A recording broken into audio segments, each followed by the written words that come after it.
Ever thrown a generic exception when your domain clearly deserves something more specific? The first rule of custom exceptions in C# is simple. Your class must inherit from exception, or a more specific base like application exception.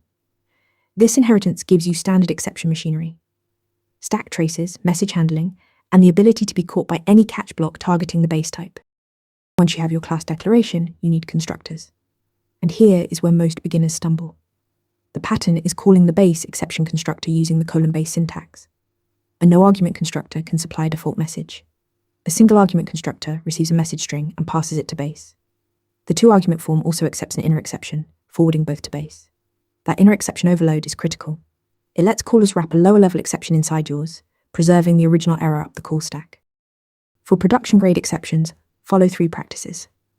Always provide all 3 constructor overloads: parameterless, message only, and message plus inner exception. Add custom properties when your domain needs extra context, like an order ID or error code, which make logging far more useful. Microsoft also recommends a protected serialization constructor for legacy scenarios, though it matters less in modern .NET. Inherit from exception, call base in your constructors, and add overloads and custom properties. Drop your answer in the comments. Want to nail questions like this in your next interview? Interview Mentor gives you hands-on practice with real questions. Every answer gets a grade with specific, personalized feedback. Track your progress across topics and difficulty levels.